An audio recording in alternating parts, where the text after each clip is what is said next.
Compétence suivante, vous devez être capable de ranger des nombres relatifs dans l'ordre soit croissant, soit décroissant. Croissant, ça veut dire du plus petit au plus grand.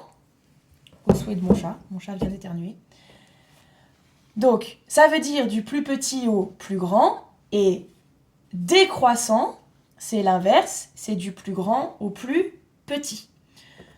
Donc, imaginez décroissant, donc globalement je note croissant vers le haut et décroissant vers le bas. Comme ça on comprend bien qu'on va du plus grand au plus petit ou du plus petit au plus grand.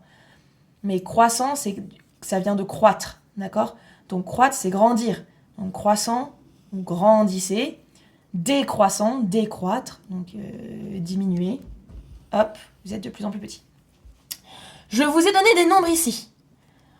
Moi, je vais vous les faire ranger dans l'ordre décroissant. Donc du plus grand au plus petit.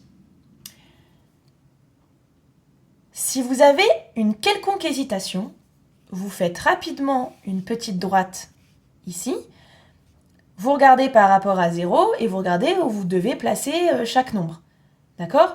Plus on est vers la gauche, plus on est petit. Plus on est vers la droite et plus on est grand. D'accord?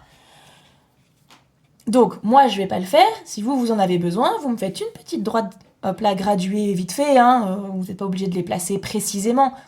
Et vous regardez où est-ce que vous les placeriez. Et ensuite, vous n'avez plus qu'à lire. Donc, moi, c'est du plus grand au plus petit. Donc, vous n'avez plus qu'à lire de la droite vers la gauche. Ok, si c'est croissant, vous allez lire de la gauche vers la droite.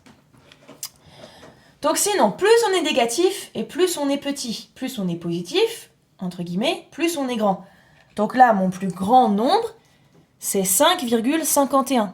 5 dixièmes, c'est plus grand que 1 dixième. Ensuite, mon autre nombre négatif, 5,15. Maintenant, il ne me reste plus... Alors moi, je les barre au fur et à mesure, comme ça je sais où j'en suis. Maintenant, il ne me reste plus que des nombres négatifs.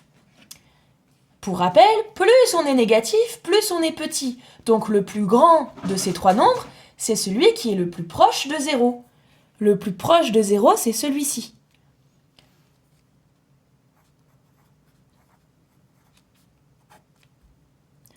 Ensuite, le plus proche de 0, c'est celui-là, puisqu'on a 1 dixième. Et là, on s'éloigne encore, puisqu'on a 5 dixièmes. Donc, on range d'abord les positifs. Si jamais vous avez un doute, sachez que les positifs sont forcément les plus grands. Et ensuite, dans les négatifs, en réalité, plus votre distance à 0 sera grande et plus vous êtes petit. Il faut réfléchir à l'inverse des nombres positifs. D'accord? Donc, si on enlève les moins, la distance à 0, c'est 5,5 la plus grande. Donc, c'est normal que ce soit lui le plus petit, parce que c'est le plus négatif. Donc, ça, c'est ce que vous devez savoir faire pour la troisième compétence du chapitre.